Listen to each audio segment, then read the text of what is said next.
Best of luck, gentlemen. In 5, 4, 3, 2, 1, go! What is going on, bike fam? Sisley's back, and I've got for you an 8-corner crazy crit Bucks County Classic. Cold open right into this hard right-hander, down to a little bit of a sketchy downhill alleyway sort of situation. And with that, let's just jump right into the new format.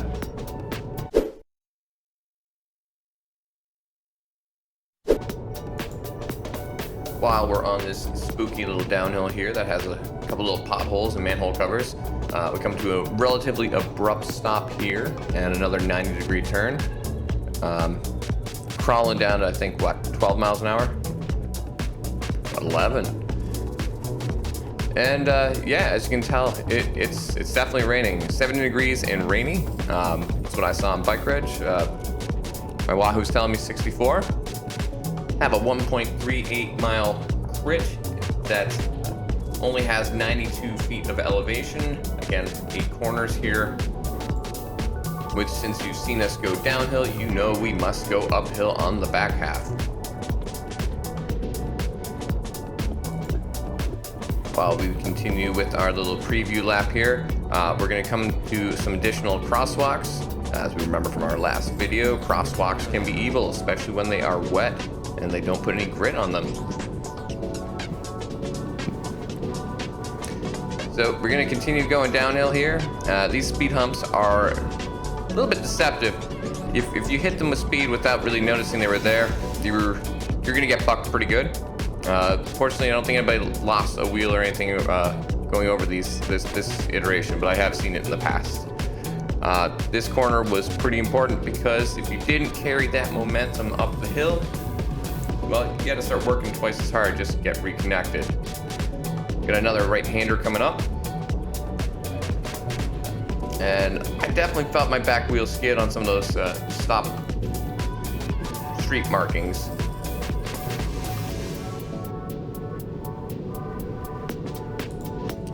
Cutting a little bit of the straightaway here out. We're going to come up to an additional left-hander to a right-hander, and we're going to kick it up the hill to our finish.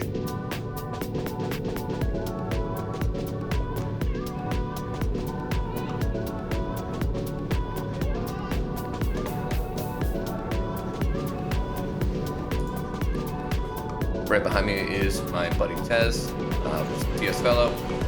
Adam coming up on the left.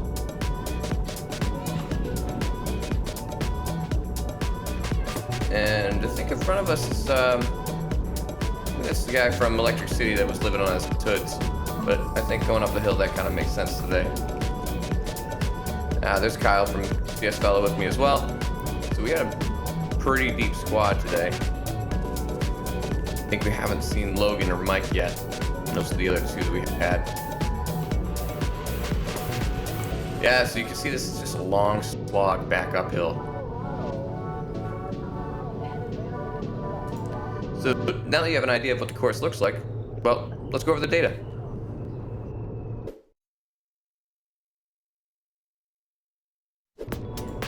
Sauce continues to troll me with telling me I only earned 2 hot dogs, even though a tough effort from Strava was awarded. 25 miles an hour, basically just a little bit over 38 miles for max speed. And yeah, I'll tell you what, this definitely felt harder. And a lot of that might have been nerves, because just riding in the wet like this, spooky. What really jumped at me here isn't the Cat 4 performance, but actually the normalized power being 317. So different from the actual power at 253, so you know it was surgy.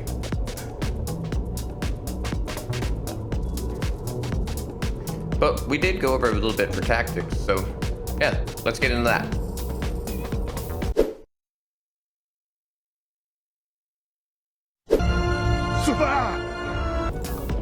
Yeah, really, that was it. I mean, we towed the line. We expected 100 people on this, and we saw that it was definitely dumping rain. Survival was the only thing we could think of. So, how did the race shake out?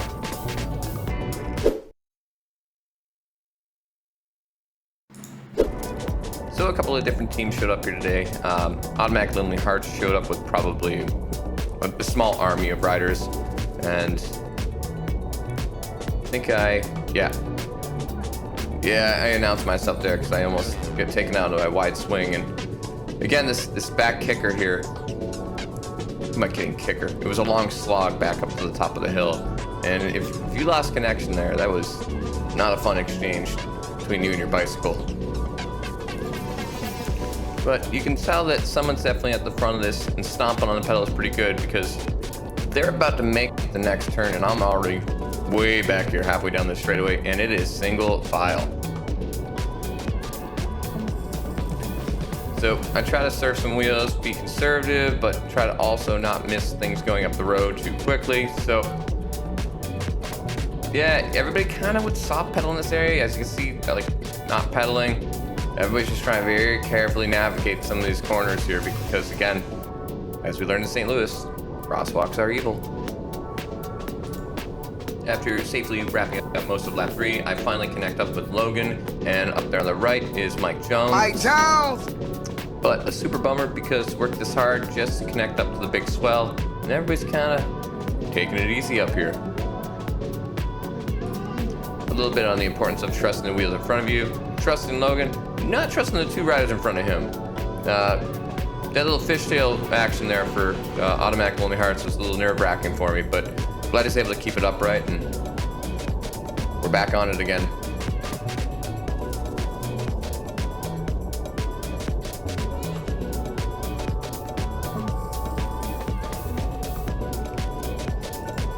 This was a fun little trick I picked up recently. That right there is a latex tube wrapped around someone's fork, and that's a good way to identify if someone's been racing at Prospect Park, because they use transponders over there. So to protect your fork, they'll use latex tubes to make sure it doesn't scratch their fork. Thanks for that educational moment, Joe Evers. I really appreciate it. As I've been editing this video, I find myself constantly coming back to turn 5, where Phil's going to overtake me here, and it was so crucial to make sure to keep your momentum through this, because if you didn't, you were like the rider to our left here and really had to put in the extra work to try to get reconnected. Like the true workhorse that Phil is, he's just kind of pulling through and doing the lion's share of the work right here to make sure that his race is not affected by me not pulling through. And as you can see, we've got a little bit of a gap on the riders behind us as well. So as you can see, we're still pretty full gas. The 5th lap was only 1 second slower than the 3rd, which was our fastest by 1 second. And that trend is going to continue. This is pretty evenly paced for a lot of this race. Yeah, that's actually kind of cool. Spoiler alert, looks like I'm behind 3 of my new teammates. We'll announce that another time. So we've been going straight up and down pretty much the whole day here, and I can see some of us want to work, others are looking to just kind of sit in, others are seeing red. So I see a move going up the road, and Chris is strong as hell, so I think, well, I want to go too. So Keystone Lupine sees me going, puts in a big dig, and wants a handful of the action too. So we send it down the sketchy alley after the finish line, and we just kind of uncork it. As you can see, there's a few people willing to react. I'm hoping that people were tired, and maybe we can just kind of get a couple of us to go off the front and start working together. Chris, like the straight up beast that he is, realizes the pace is coming down a little bit, sees we have a gap, goes back on the front and starts to send it. Unbeknownst to us, of course, the legend himself, Ron Short, is there to snap this shot to make us look like we are amazing creatures, when, well, really, this just kind of offsets the picture from earlier where it looks like I'm sleeping at the start line. Boy, do I look like I love racing in the rain. Even with a hard effort, we still eventually do get caught, and we prepare to be reabsorbed right before we go back into the scheduled corner. So, how did this race shake out for us? Let's see the results.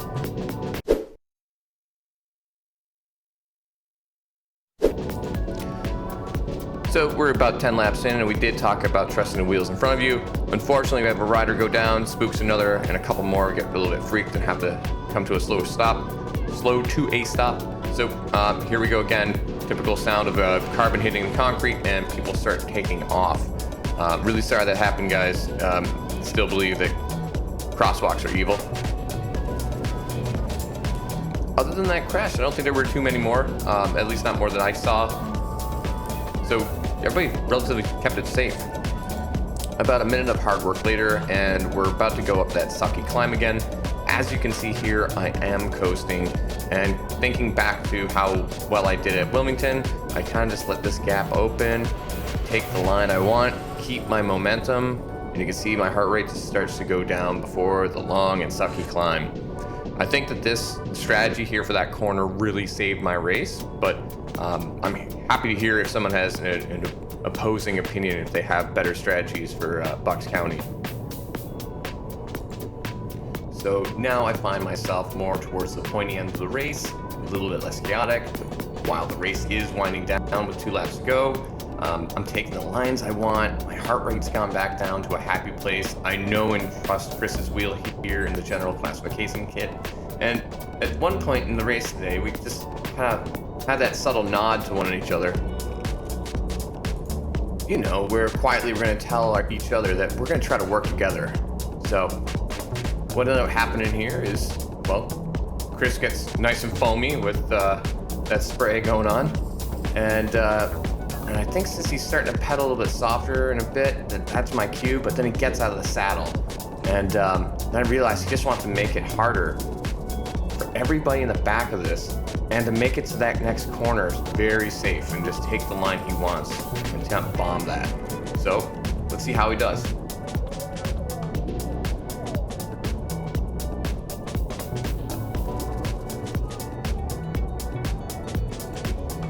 So at this point, Chris flicks me through, and I'm gonna take my heavy center of gravity, that's about 185 pounds, I think, at this point in the year, and I'm gonna navigate these tricky corners a little bit better than we could with 3 wide. And try to keep it north of 20 miles an hour, and just take some happy lines. It looks like it's pretty strung out single file behind us, and I'm starting to gap the rider right behind me here. I think he was in the initial break that we tried to do earlier as well. I was absolutely pumped about being in this little flow state through this little chicane here.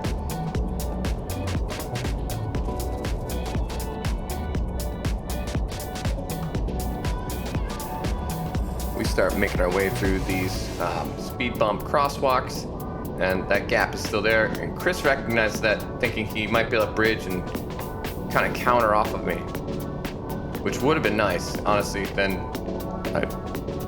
I think that might have maybe taken the wind out of the sails of the riders with us here. But as you can see, we're all still together. And Chris makes the 1000 IQ move here to actually make sure that he gets the first line through here, and just takes it perfect. And you can see it's still strung out single file behind me. Rider behind me's got to get out of the saddle to kick it,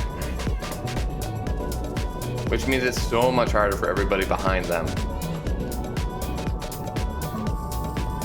And Chris even gaps me for a little bit here, takes a peek back to see where Phil, his teammates are, where everybody else is at, see if we got a gap. And I think at this point he knows that everybody's hurting pretty good. And I'm a little bit surprised looking at this video right now, because at 176, I would have thought my heart rate would have been a little bit higher trying to keep this going.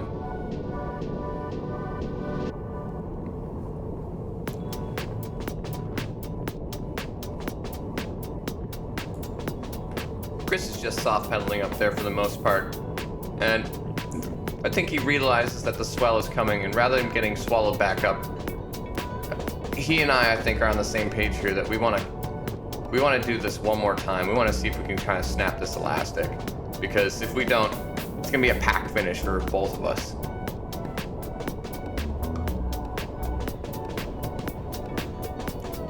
Now I see him just kind of subtle elbow flick me through, and just starts to uncork it just a little bit. Remember, this is a long uphill finish, and I think we now have a little bit of separation, myself and Boy in Blue behind me. Again, we haven't seen it because I never really got it on camera, but someone is up the road. Right now, it seems like everybody's been battling for second. So I put a big dig in here. I mean, 450 watts, so pretty much all the way up that back half stretch here. But I do want to pause it right here. I just want to soak in the love from the Philly Bike Fam, Eric Moon, the CS Fellow Elites, all the guys shouting for me to kick it into another gear, Tim Gilligan. I mean, I love racing, and you guys really make that be awesome. Thank you. And Ron's photos kind of help too. All right, ding, ding, ding, bell lap. Here we go. One more time down this kind of sketchy descent back alley sort of situation. And yep, I'm gonna try to send it through this this corner one more time. Listen, the GoPro declaws this big time. It definitely was way scarier in person. Anybody who's raced this knows. And they're probably smiling right now. Just cutting ahead a little bit for brevity's sake. I'm still on the front, so if I had a coach, they'd probably be yelling at me. Coming through these speed humps one more time, and the swell overtakes me. And then there's a gap to the next group, and I have this feeling it's coming up to a bunch sprint, so it's time to start finding a wheel you trust, and then navigate through this right-hander one more time. I know Brian up there, I know Chris. Those are two wheels I know I can trust. And we safely get out of this and back into the uphills. Another 800 watt effort there just to stay connected. Get up to Brian. And everybody kind of starts taking it a little bit easier once we get up this little undulation, if you will. Just cutting out a little bit of that soft pedaling. We're gonna come to this last left-hander here and just need to get through here safely. We're gonna navigate around a little bit here and find myself on probably the wrong wheel. And this is where I think I've made a crucial mistake. So I'm gonna pause it right here. Okay, mistakes were made. I should either be there or there. Instead, I am totally out of position, and now I have to basically sprint to get into the sprint. So how does that shake out for me? So we come around that last corner, and I have to do the initial surge to get back on, which probably has my legs a little bit more tired than it should be for a final sprint. And everybody has taken up the entire road. So this is just wild all over the place, and I just have to see who's gonna fail first for attrition and just kind of navigate through this complete mass of humanity. And I find an open side on the right here, just put in my last little dig, and it's enough to eke out 11th for a USAC point, which ain't so bad. But before I wrap up today's video, one, thank you for watching. Two, I hope you guys really enjoy these. If you have any suggestions, please leave a comment below. Also, I do want to take a minute to really thank Laura, who runs the show here at D-Town. She had to endure some serious crap this year trying to put the event on. Eventually had to open up additional slots so local riders like myself could get in. The weather changed to rain and a bunch of people ended up no-showing. So at one point we actually had 100 people registered for this field, but 25 of them backed out. So the community loves this race. You're doing an awesome job, Laura. Please keep this going, and I look forward to seeing you again in September. All right, guys. Thanks for checking it out, and yeah, thanks for watching.